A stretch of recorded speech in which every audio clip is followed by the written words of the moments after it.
You can see how loosey-goosey this is. There is play in it too. Welcome back, folks. Today we got to replace something behind this tire on the Camaro, so let me get it off and I'll show you what I'm talking about. First things first, we're gonna hit a 7/8 and get the tire off. Woo! Now we're gonna steal a friend's 10 mil because you lost yours long ago. We're gonna take this brake line mount off. You're gonna dip into your kid's college fund for an 18 mil and a ratchet to get the brake caliper bolts off.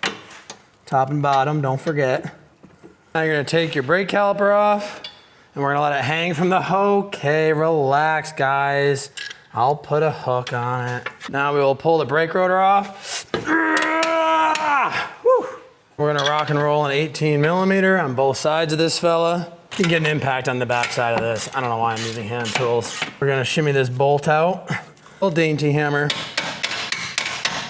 Help us get that out. You're gonna make a little bit of space. Come on, you son of a biscotti. There we go. Whoa, it's moving on me. Hold on, folks. Push in on the hub. It actually seems to help a little bit more. Oh, this thing's gonna fight me the entire way. Now be careful you don't smack your face with this upper control arm because I think it's gonna wanna spring up after we get this bolt out. Oh, this thing's just gonna fight me the whole way. Thing's worse than an ex-wife. All right, come on. Whoa, jeez. So here's the situation, folks. This is actually called a spherical bearing. It's not technically a bushing, but for argument's sake, it acts like a bushing. You can see how loosey-goosey this is. There is play in it too. You can hear it clunk, clunk, clunk, clunk if you aggressively move the tire by hand. So it is damaged. Now, the annoying part is Chevy only sells this knuckle as an assembly and it's actually discontinued, so they really don't even sell it anymore.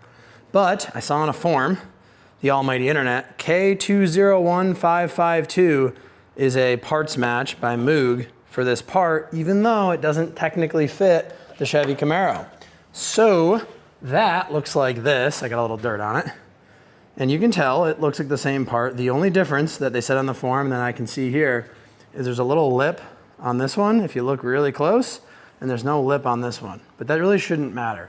So what we're gonna do is we're gonna take a ball joint press, we're gonna press it out this way, and that should work. So we'll see how that goes. I'll just show you what I'm doing here. So this cup here does fit over that nicely. This is a 1/16. However, depending on what the wall thickness of the socket is, like an impact socket might be a little smaller. All right, so I got my ball joint press socket at the outside diameter of that bushing, spherical bearing, whatever. This guy should be in a good enough spot to accept it. I got a piece of wood jammed up here to raise this A-arm up a little bit, just so it's out of my way. We're gonna go ahead and get our 7/8 on a ratchet and just slowly but surely try to press this through. So let's see how it goes. All right, so I got a couple turns on it. Seem to be moving it, which is great. Try to just steady this so I'm not stressing out the crap out of the lower ball joints and stuff. And this is where narrator Jake steps in to tell you to make sure you're pressing this out very, very straight, and we will talk more about why later. Really sure why that kicked sideways on me, but it looked good otherwise. So we're gonna straighten it back out, and we're gonna proceed onward here. Wish I could get the impact on this because, believe it or not, a lot of times this stuff goes smoother with an impact. If it's starting to get really hard to move, you probably wanna stop and reset. Okay, so I did a reset just then, obviously, and it's actually going much easier. So if it starts to get real hard to turn, stop and figure out what's going on, because that should be a lot simpler. I'm glad I stopped before I did any damage. So I discovered later that I actually did do a little bit of damage. Nothing I wasn't able to fix, but I scarred the inside of that aluminum knuckle and I got the bushing stuck in it later. So just be careful. I had gotten it a little bit cockeyed and it was just enough to damage it. Okay, so if we look at the old one here, there are steps where it rests on. So this upper step here is 1577. On the new one, it is 1583, so that's close enough. 1579, 1579, so we're right in there. If we have to sand that other one down a little bit, we can. Overall length, 1965. and 1946, so close enough. 0.495, and this one 0.489, so they're basically the same. So everything's just a little bit bigger on this one, but not enough to matter, I don't think. So we should be good. So because we don't have that lip that we just measured out, I'm going to use red Loctite on this. Don't do that. We'll talk more about this later as well. That lip prevents rotation under heavy acceleration. I would normally use anti-seize or grease to help it lubricate pushing it in. Got this all set up. Be careful. This is aluminum, don't forget. So you just want to make sure you don't start off too cockeyed, or you could get yourself into trouble. But as long as it's going smoothly, it should be good. That is already kicking up on me a little bit. Love that. A quick little reset there. Start pushing in again. Let's try something new here.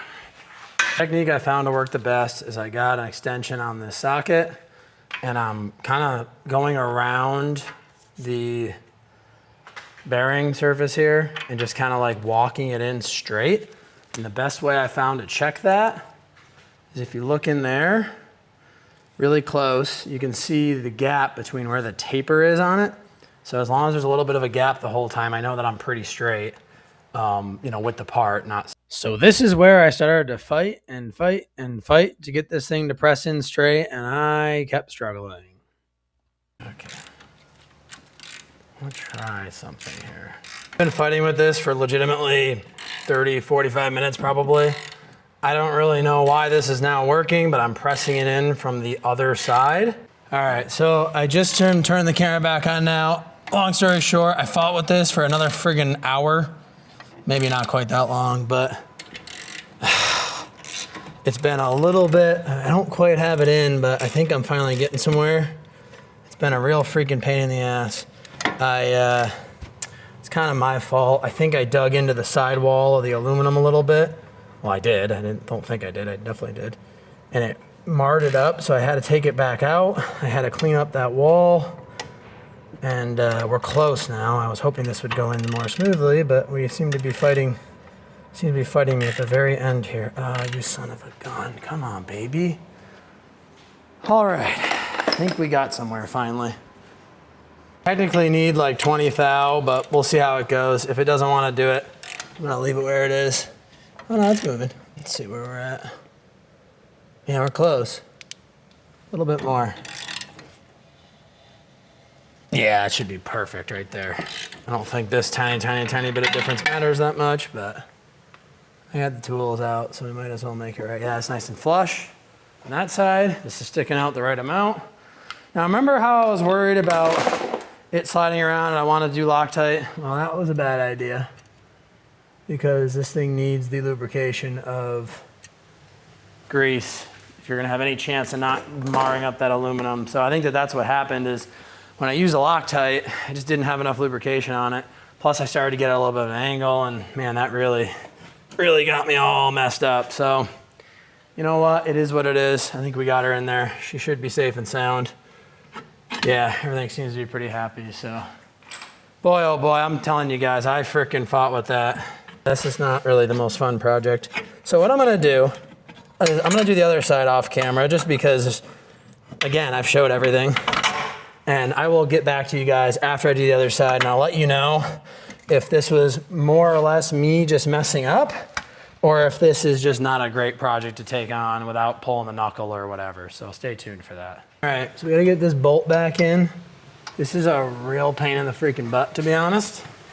You gotta kind of just do the wiggle with stuff, and eventually it'll get in there for you.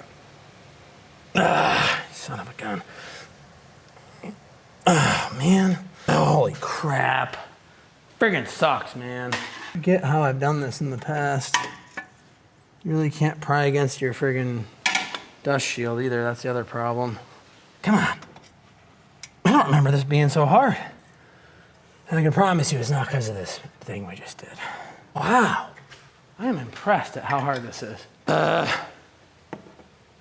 right, a little bit of persuasion. We got that bolt through. Can now tighten this guy back up. We're here, before we put the rotor back on, my e-brake Could use a turn or two. It's still, see how the rotor fits. Let's now take our caliper, feed it back over the top. Make sure your brake hose isn't kinked in a funny way. These are not like doing a pickup truck or a normal car where you can just kind of go full send on the brakes. You will strip them. I like almost cross-threaded one when I first bought the car, and that's how I learned that lesson. So we will tighten these up, 18 mil. And finally, we will get our little 10 millimeter and put our brake hose bracket back on here. Whew. We'll give her the old ugga-dugga. So I got the other side all buttoned up. I will say this went much, much smoother. The number one thing, as I mentioned a couple times earlier, make sure when you're pressing the bushing in and out that it's nice and straight, because that hardened steel will rip some aluminum off.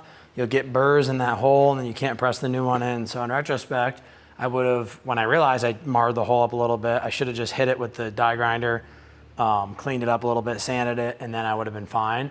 But try to avoid having to do that anyway. It did work out for me, but you definitely don't want to do that, right? So just be real gentle with it. It's a pain in the butt because you can't really get the press in a situation where it doesn't want to kink on you, because the knuckles shape, which you really can't see in there, but the knuckle shape is not, you know, perfectly concentric enough to the hole to where the, you know, anything you press on doesn't want to turn. So just keep that in mind. It's doable.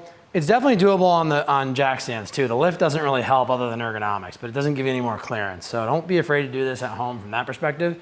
Just, I would say like a good quality, you know, newer ball joint press would be good. And using your shop press would not be the worst idea either if you don't mind taking the knuckle off. So just keep that in mind. That probably would make this easier, although you still might have some angle issues. But yeah, would I do it again? Yes, knowing what I know now. Wish this video existed before I did mine, but I couldn't find a video anywhere. So I'm really hoping this helps you guys. I know it would have helped me. And as always, thanks for watching. I will see you on the next one. Goodbye.